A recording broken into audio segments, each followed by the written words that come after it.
The Obama administration must now deal with two key Republican congressmen. Paul Ryan is set to take over the House Budget Committee, handling spending and entitlements, and he joins us from his home state of Wisconsin.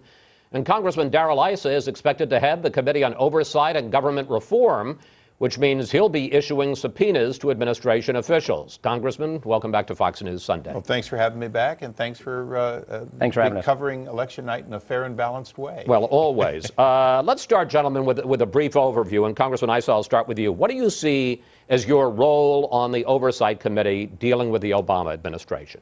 The most important thing my committee can do is seek the truth. You know, we're the investigation committee, we're the accountability committee, but Paul can't be effective if the underlying facts and assumptions are not mutually agreed. And it's one of the problems we had during the previous 2 years was that we couldn't agree on what the facts were. Therefore, the conclusions that were different, each side blamed the other. That's got to end.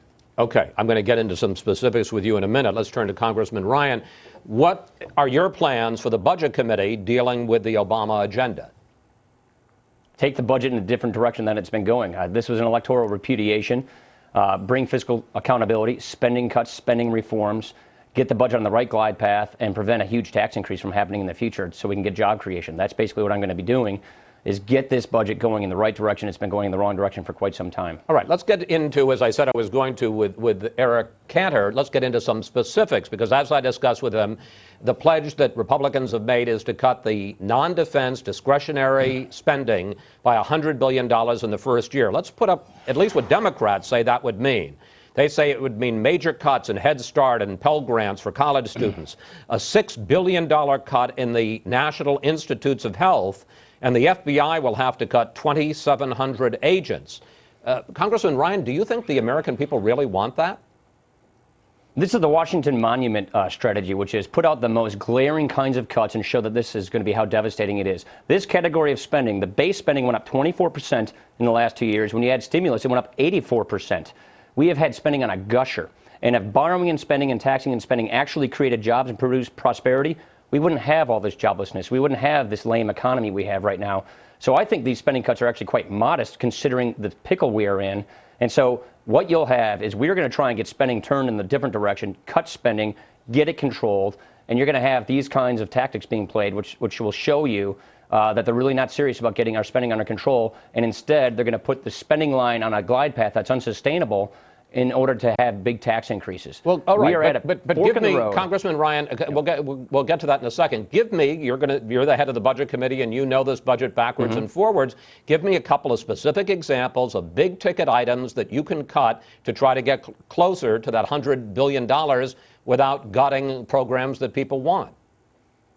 Chris, when you add stimulus, the Environmental Protection Agency got a 124% increase in its budget in this last session of Congress. There have been so many massive spending increases, 24% in the base budget, 84% when you add stimulus. We need to take all these spending increases back so that we can get this deficit in the right direction and take the pressure off tax increases. All right. I'm going to get back to Darrell Issa in a minute, but I want to ask you two more questions, if I can, about the budget. While House Republicans and you are talking about cutting $100 billion, this week the Federal Reserve announced that it's going to create another $600 billion and pump that into the banking system. What's that going to do to the economy? It's a big mistake, in my opinion. Look, we have Congress doing tax and spend, borrow and spend. Now we have the Federal Reserve doing print and spend. If this quantitative easing, which is basically monetizing your debt, I think the upsides are very low. We already have very loose monetary policy, very, very low interest rates.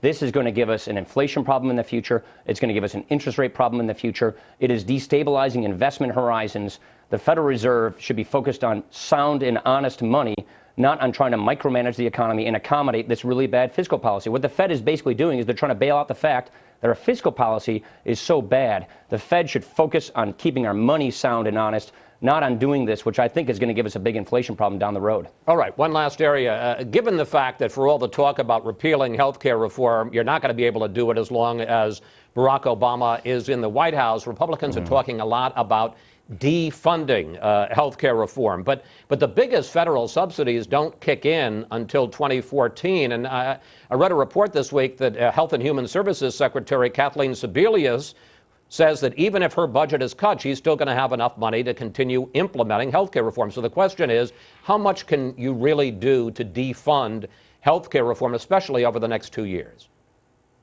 Well, three things. Number one, we can do a lot of oversight through Budget, Ways and Means, Commerce, and Darrell's committee as well, and shed light to all the problems they're going to be bringing in this. Second thing is we can defund specific actual rollouts of this law, but then again, the president has to sign those bills, so that is a challenge. Third thing is these attorneys generals and their court challenge. That is also an avenue we're going to pursue. Bad things happen between now and 2013. Medicare cuts that put Medicare providers out of business, that dump people off of Medicare Advantage, premium increases, and people losing their employer-sponsored health insurance. All these things happen before the subsidies kick in 2014. But to answer your original question, I think you're right. You can't fully repeal and replace this law until you have a new president and a better Senate, and that's probably in 2013, but that's before the law fully kicks in 2014. In the meantime, this bill is such a fiscal and economic train wreck for our country and for the healthcare system itself. We're going to do everything we can to try and repeal and replace this thing. And ultimately, I think 2013 is when it will be done the right way. Okay, Congressman Issa, as Congressman Ryan mentioned, there's been a lot of talk about congressional oversight of health care reform. How much can you slow down the actual plan through committee hearings? Well, first of all, and I want to answer that, but first of all, it's arrogance by a cabinet officer to say they have enough money to do something. They don't have any money after the continued resolution runs out. Congress gives that money, and Congress can start giving money in the proper way, specific authorization and appropriation for specific projects. So, can we hold hearings on, for example, the bending up of the healthcare curve? Even AARP is finding out they have a double-digit increase in the cost of their health care for their employees. What a surprise. That's one of the things we can do. The other thing we can do, and you asked Paul, and I think you asked Eric, something about how do we cut the $100 billion. We keep talking about earmarks. Congressional earmarks has become a buzzword. Administration earmarks, they call them competitive grants. That's where we give a slush fund, just like the stimulus, to the president, and then they come up with who they like and where they like them, and they issue the money. Congress has to start saying, no, you figure out who wins the competitive grant. You come back to us and say, I'd like to award this amount of money for this, instead of a budget that has blank checks. If you do that, there will be less money awarded, and it'll be awarded for a more meritorious project. Okay. Over the last 2 years, you talked a number of times about how you would like to investigate certain things, but as the ranking minority member, you couldn't. Now you're going to be the chairman. Now you're going to wield the gavel. So let's, it is sort of a lightning round, go through a series of issues, and you tell me whether you're going to pursue them as chairman of the Oversight Committee. Will you investigate the Justice Department's handling of the new Black Panther voter intimidation case? I believe that will be handled by Judiciary and Lamar Smith. Certainly I will help get the facts for them, but it really is a judiciary function, and he's going to lead that, I believe. Is that something that you think should be investigated? I think it should be investigated. All voter intimidation, all distortion of democracy is a first priority in a democracy. That's why ACORN continues to be one of those where they're gone, but we have to make sure that the voter registration process is sound everywhere in the country by whoever is participating in doing it. Will you investigate the White House effort to get Joe Sestak out of the Democratic Senate primary in Pennsylvania? Chris, I'm going to do what President Eisenhower suggested. I'm going to take a complicated problem and expand it in order to solve it. People in the Bush administration, W. Bush, said they did the same thing.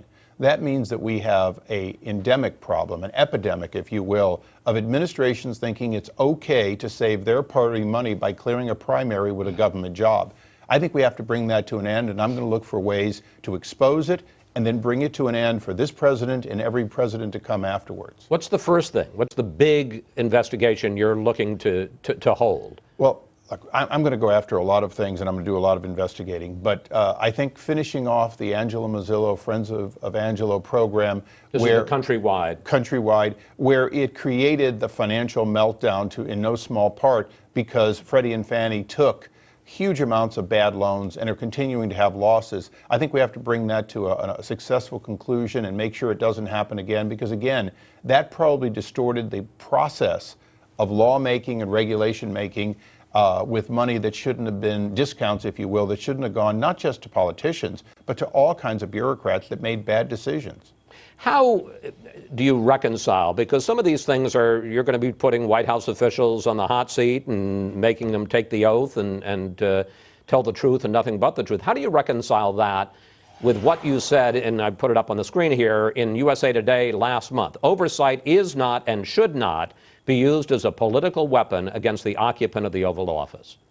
And that's very true. If you can go down ticket to the bureaucrat and take care of the problem, you shouldn't bring in the politician or the political appointee. And I think that's going to be a change. We're going to look for the person most knowledgeable about a problem and have them before our committee. And in many cases, we're going to do it outside the public glare through depositions with Republicans and Democrats both sitting there, because I think we need to do investigations in a less partisan way. Okay, Congressman Ryan, we got a couple of minutes left. I want to ask you about another one of the hats you wear. You're a member of the President's Deficit Commission, which has a December 1st deadline. Seemed a long time in the future, but now it's really coming up for issuing some recommendations to Congress. First of all, do you believe that you will be able to get the supermajority of 14 of the 18 members to propose anything? And what are the chances that there will be some kind of grand bargain when it comes to entitlements? I don't think you'll see a grand bargain when it comes to entitlements, because I don't think there's a majority to redo this health care law on the commission. When it comes to entitlements, the big problem, about 85% of it, is health care. So my hope is that we can make a dent on spending going forward, on some spending reforms and discretionary caps, maybe in some other categories.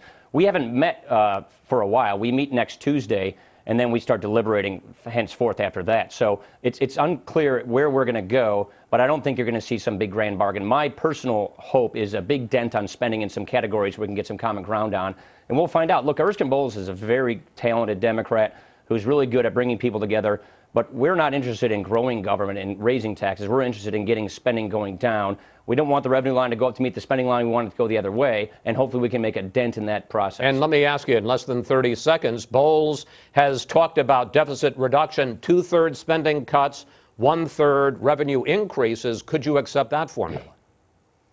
I'll give you a shorter answer. We do not have a revenue problem. We have a spending problem. Let's focus on the problem. Congressman Ryan, Congressman Issa, we want to thank you both so much for coming in and talking with us. And gentlemen, we'll be following both of you on Capitol Hill.